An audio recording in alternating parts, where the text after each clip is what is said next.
Nossa, rapaz. Acabou tudo, hein? Que coisa. Como é que era a armação em cima? A gente não conhecia por dentro, né? Seu pai conhecia, né? Meu pai, Nossa, ele mexia com isso aí, né? ainda bem que meu pai morreu, viu? Se meu pai visse um troço desse aqui, ele morria, agora ele morria mesmo. É, Ele era carpinteiro de vagões, né? ele é para dar manutenção, né? Fazendo isso a vida inteira na ferrovia, você já pensou?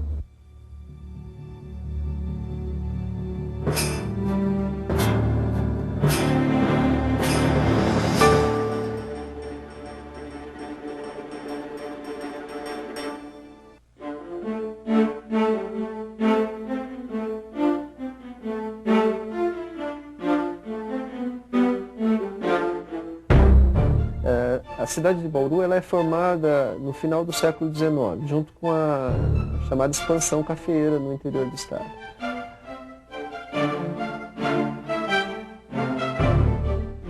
É certamente o café que vai fazer acontecer a formação dessas cidades no interior paulista, de Campinas para diante, né? O café começa, todo mundo sabe, lá no Vale do Paraíba, e para o oeste ele começa a vir a partir de 1860, 70, né? Já sob uma nova ordem, uma ordem mais capitalista. E aí a expansão se dá de uma forma célere, ao mesmo tempo que a ferrovia começa a cada vez se adentrar mais no estado. Bauru, como boa parte da cidade do interior do estado, vai ser formado nessa onda. Se não aportasse uma estaçãozinha, uma ferrovia na cidade, bom, ela desapareceria, como muitas cidades desapareceram.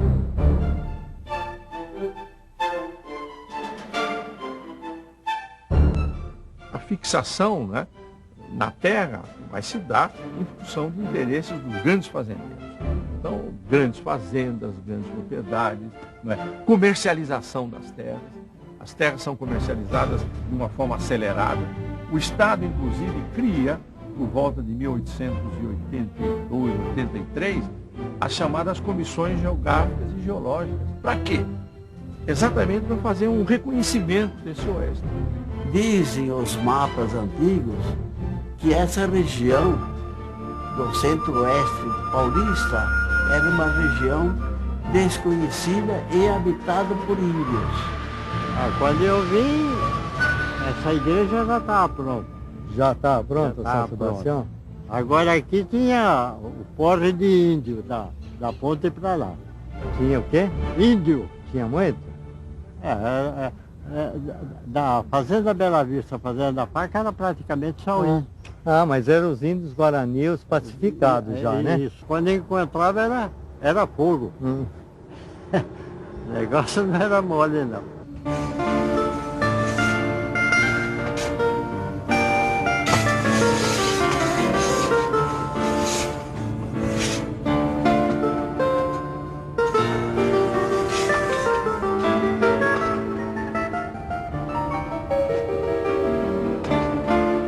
Eu fui fazer, em primeiro lugar, um trabalho sobre, digamos, o sistema de propriedades, né, na região de Bauru.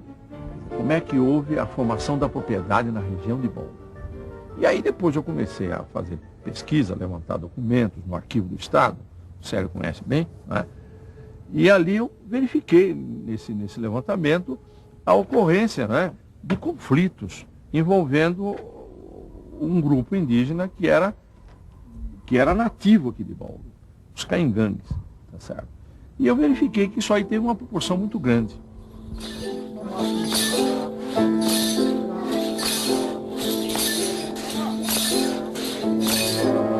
Era um grupo indígena que estava aqui há muito tempo, que tinha uma organização, que era uma organização na base de um comunismo primitivo, quer dizer, não é? Nada que pudesse interessar a sociedade que está avançando, que é uma sociedade capitalista. O que os índios fazem, inclusive, é dar prejuízo para essa sociedade, porque eles ficam imobilizando a terra. Eles estão aí imobilizando um meio de produção importante, que é a terra. Então precisa remover esse grupo.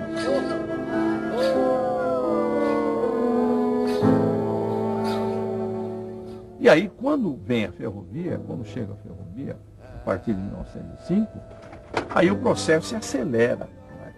Porque a ferrovia representa o quê? O sinal que a sociedade veio para ficar mesmo, para avançar. É mais ou menos por volta de 1880, quando a ocupação das terras do Estado se dá de uma maneira muito forte, em função da expansão da lavoura cafeeira, que os índios vão ser dizimados. A construção da noroeste do Brasil, em direção lá ao Mato Grosso e tal, ela vai ser construída sobre a mata, né? Não havia nenhuma cidade naquele momento ali, sai de Bauru, que era a última cidade, e os índios, é claro, foram simplesmente massacrados.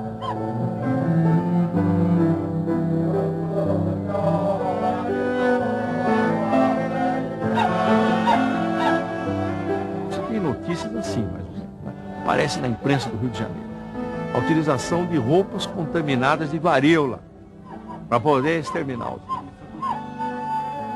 Elas eram deixadas nas proximidades dos acampamentos dos trabalhadores, né, que derrubavam a mata para a ferrovia poder entrar, e os índios iam roubar os acampamentos e acabavam roubando essas roupas. Parece-me que há relatos também sobre indícios de envenenamento. Envenenamento de água, recursos utilização de desses bugreiros. estricnina. Os índios, é claro, por sua vez, tentavam matar os brancos, né? E, então eles tentavam destruir, na época da construção da ferrovia, eles tentavam destruir os trilhos, matavam alguns trabalhadores, tentavam destruir as estações que estavam no meio da mata, né? No meio do nada.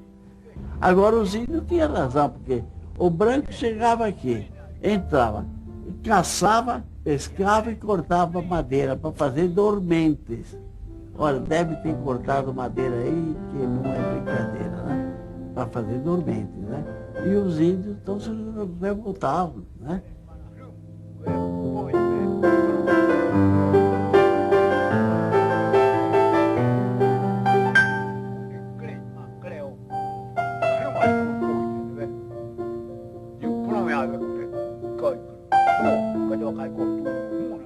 E é interessante como se comportava a imprensa da época, né? Assim, tudo que os índios faziam era colocado de uma forma assim absurda, que eram monstros, assassinos e cruéis, né? Sobre a destruição das tribos e das crianças indígenas e dos velhos e das mulheres, nunca se falava nada. Então, a própria imprensa na época foi bastante manipulada, ou fazia parte da mentalidade da época, né? Realmente a destruição. Agora, quando eles foram reunir todos os sobreviventes, por volta de 1916, 17, etc., eles não chegavam a 200.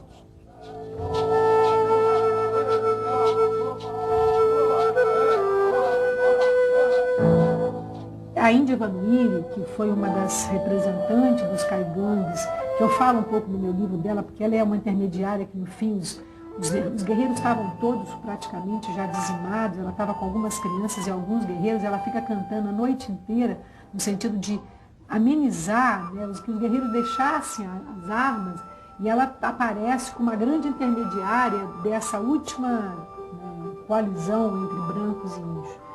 E parece que no fim é Rondon que pacifica os índios, ele que chega com o seu brilho e ele pacifica. Não, ele deu conta que houve uma conjuntura favorável, que era esse cansaço.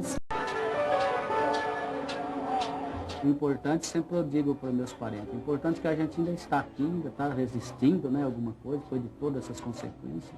Ainda estamos vivos, né, ainda estamos vivendo, ainda tem esse pessoal aqui ainda, que faz parte dessa história, né? Uns trabalhou, outros perderam a vida. Isso não só do lado indígena, mas como também do lado não índio. Eu acho que existiu todas essas partes. Foi bom. Foi bom para o progresso, né? Que a estrada de ferro trouxe o desenvolvimento da região, né? Os índios perderam, né? E nós ganhamos.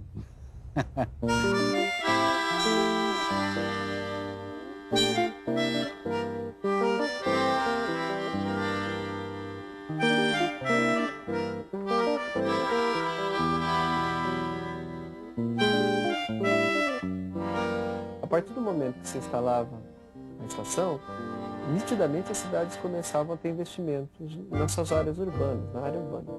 Então água, esgoto, energia elétrica, já telefone.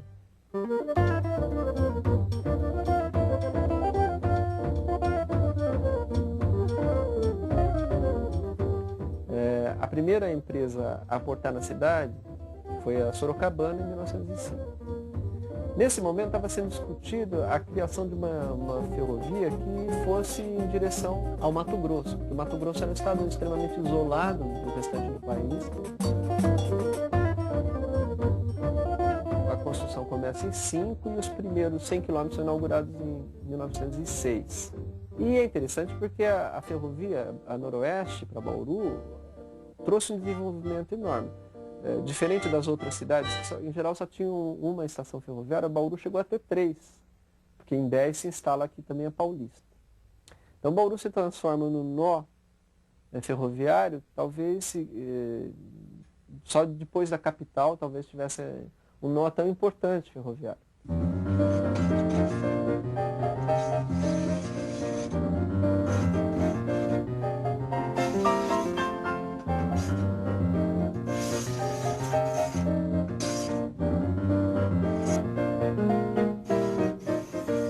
Que a maioria das estradas de ferro paulista, quase todas, aportam em vilas já constituídas. Já a Noroeste, diferente. Ela foi criada sob uma área virgem, era mata fechada, mata atlântica, por incrível que pareça. Hoje em dia a gente nem acredita nisso, mas nas fotos antigas a gente percebe a dimensão dessa mata que estava na região do Tietê. Tem uma frase que eu acho muito interessante, até do livro aquele, Um Trem que Corre pelo Oeste, e tem uma frase que ele diz assim: a Noroeste não ceifou só vidas, né? Ela devorou lenha. Quer dizer, as florestas foram embaixo. Tanto é que as condições climáticas se alteraram significativamente a partir disso, né?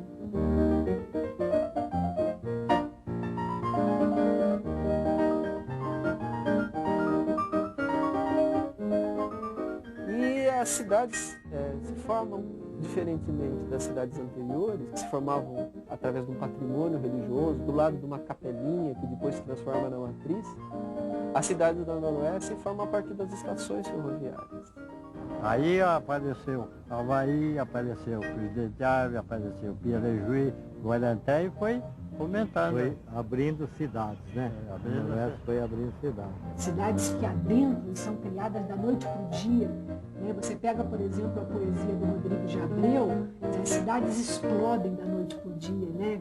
Ele põe o ritmo da locomotiva, né? Aquela pujança da locomotiva adentrando, esfumaçando, quebrando, abrindo com o ritmo das cidades. Ele mostra o petróleo, o carro, né, os Fords, bigode entrando nas cidades. Ele mostra o cartório fazendo a terra, o dinheiro correndo, a especulação. É muito interessante isso. Há mais ou menos 100 anos, 105 anos, era uma região quase desconhecida, desocupada.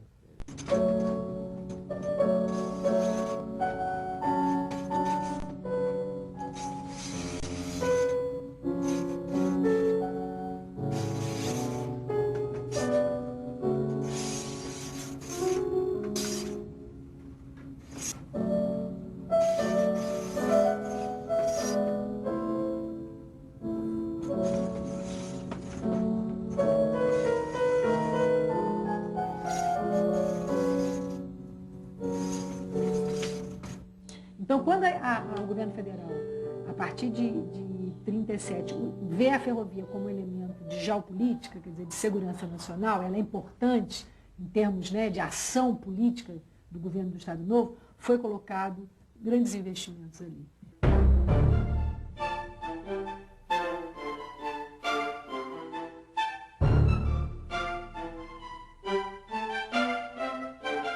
Quando acontecer um defeitinho na linha, você sabe, dá defeito, né?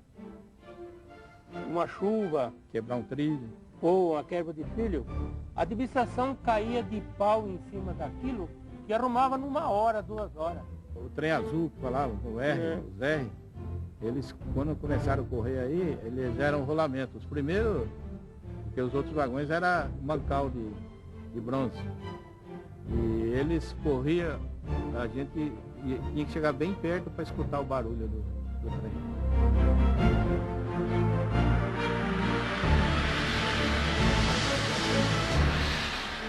Mas uma das imagens que eu não me esqueço é aqui na estação, nessas passeios quando eu ia para casa dos meus tios, do apito. Era um apito muito forte. Isso devia ter 4, 5, 6 anos. Eu levantava, eu morava na beira da linha, lá na Nossa Senhora Aparecida, na Baixada, né? E eu levantava pelo apito do trem. A minha mãe acordava, aí, já passou o trem, quando ela me chamava.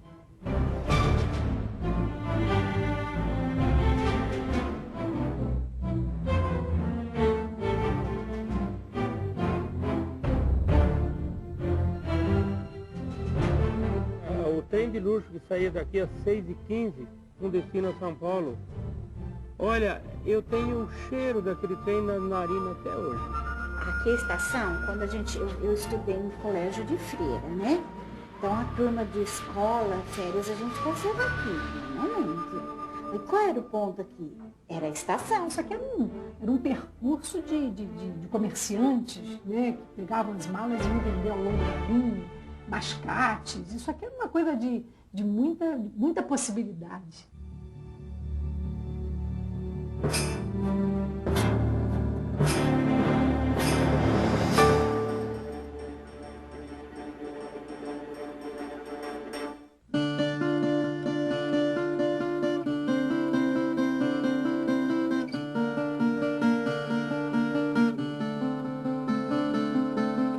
Se você pegar a história da ferrovia, né, ela sempre foi uma empresa que deu prejuízo, não sei porquê. Quer dizer, até sei.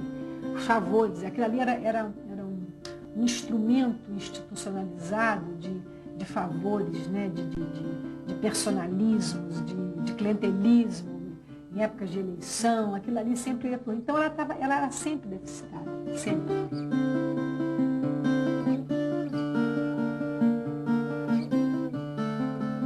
Agora, a gente só começou a parar de viajar de trem quando começou a atrasar.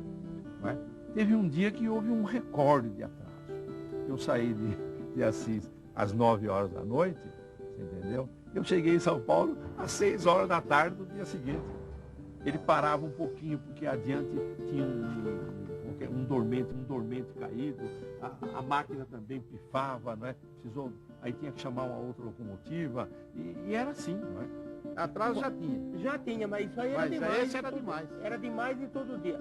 Um trem que vinha de São Paulo passava aqui às 5h15 da manhã, passava 2 horas da tarde, 1 hora, com sol quente, aí coisa que ele já era para ter chegado no Panorama há muito tempo. Então isso aí foi uma decadência. Não tinha mais jeito de a gente trabalhar no trem por causa dessas coisas. Porque hoje a rede, o quadro da rede no Brasil inteiro é composto de mais ou menos 500 pessoas. E essas pessoas, essas 500, é para trabalhar mais no serviço burocrático.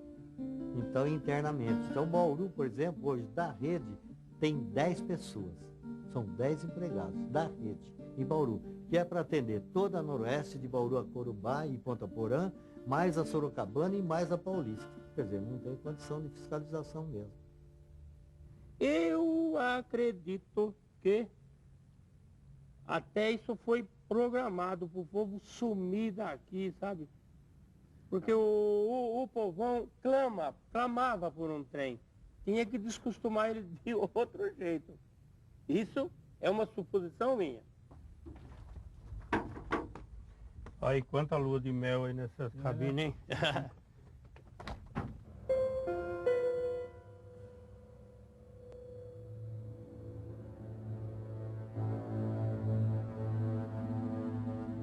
Olha, eu precisando outro dia de um pedaço de acrílico, não pegou? Mas vou levar na mão aí. Eu tenho, né? Olha a fuminha, olha a fuminha.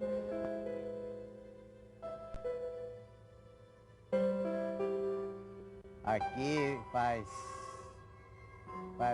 meses que eu não passo por aqui, por esse local. Nunca mais, depois que eu aposentei, eu não vim mais para ver, porque eu sinto muita tristeza, dá muita, entendeu? nem me sinto bem de ver a situação que ficou a estrada depois desse abandono, né? Como é que eu me sinto? Tem vontade de chorar. Tem vontade de chorar. Inclusive Bauru. Eu fui em Bauru há uns 6 meses, lá o Rui, meu filho, mora na mesma rua. Eu falei, eu que vou visitar a estação de Bauru. Cheguei lá, me deu dó. Vidro quebrado, porta arrebentada, linha arrancada. É, coisa louca, rapaz. Não pode. Como é que vai fazer isso? Não é verdade? É, mas é isso. A vida é essa mesmo. Vamos chegar em casa?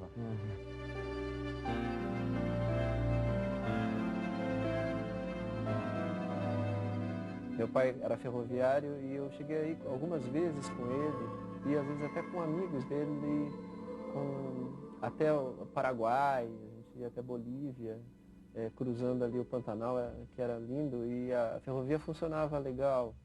E a gente viu quantas pessoas do interior, em particular, usavam esse transporte, né? Era muito vital.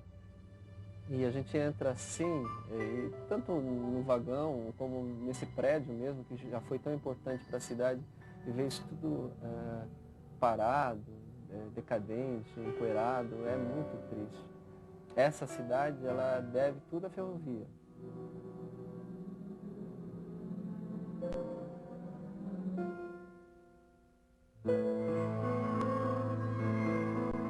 A gente sente mal porque a gente lembra do tempo bom, onde existia a estação, os trens correndo, e hoje está tudo depredado. Por quê? Porque também nesse problema de privatização, não se pensou que devia existir. Antes de entregar para as concessionárias, eles tinham que falar, não, ou vocês se responsabilizam pelo patrimônio, todo ele, não só o material de tração e rodante, que são locomotivas e vagões, mas os prédios, todos os prédios. Não.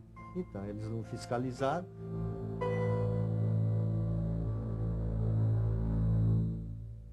Sem terminar totalmente do jeito que ficou a ferrovia, jamais eu esperava isso. Porque foi muito rapidamente. Porque eu saí da estrada em 84, ela estava toda funcionando perfeitamente.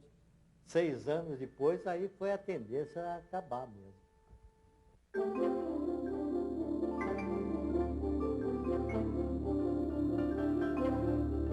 Esse combustível que vai para Campo Grande, 3 locomotivas, por exemplo, leva mais o correspondente a 150 carretas, por exemplo. 3 locomotivas com 2 pessoas. Eles podem levar o correspondente a 150 carretas, de 30 toneladas cada uma, por exemplo. 3 locomotivas. E o que se gasta? Quer dizer, o frete fica muito mais barato. Para você enfrentar os fabricantes dessas carretas. O problema é, então, é isso. Enfrentar os fabricantes das carretas, de ônibus, né? As multinacionais, nos anos 50, elas queriam o modelo viário, botaram aqui na goela do JK e o JK, em função disso, assumiu isso, né? Percebe? Ele trocou, ele abandona a ferrovia e vai implementar todo o modelo até Brasília, botar no centro, quer dizer, implementar mesmo o modelo rodoviário. Aí a Mercedes-Benz, a Volkswagen, todas as multinacionais que se debruçaram sobre a América Latina forjam, né, um pouquinho essa pressão desse modelo viário da América Latina. Isso não foi só aqui, foi da América Latina, porque o Chile está com o mesmo problema, a Argentina está com o mesmo problema.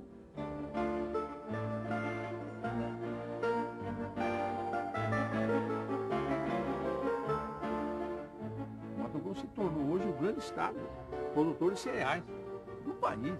O grande estado produtor de cereais do país. Uma coisa fantástica, espantosa. Sabe? E tudo isso tem que chegar até os portos de embarque, até os mercados consumidores, pelo trem, não tem jeito.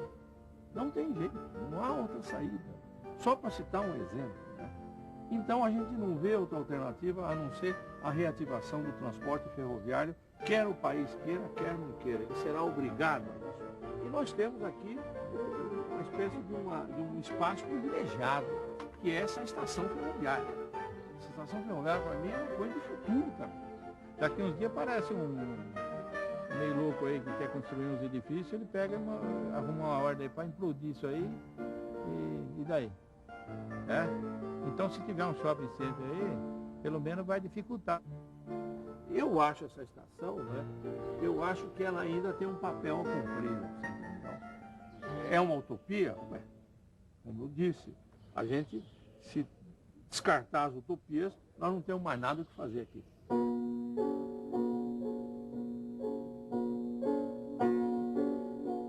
Os índios ainda relatam que hoje eles são produto de um confronto entre duas sociedades. E no caso da nossa região, um dos confrontos se deu pela ferrovia. Então, a ferrovia foi vitoriosa, como das expressões da sociedade que avançava na época, então ela foi vitoriosa. Ela derrotou a sociedade indígena e extinguiu quase completamente os índios, né? Porque a ferrovia fazia parte de um projeto de expansão e os índios não eram contemplados por esse projeto de expansão. O que nós temos hoje? A política pública de desinteresse em relação à ferrovia também tem levado nas últimas décadas a uma situação muito parecida ao dos índios no início do século XX. Ou seja, a classe ferroviária está em extinção. E eles sentem isso.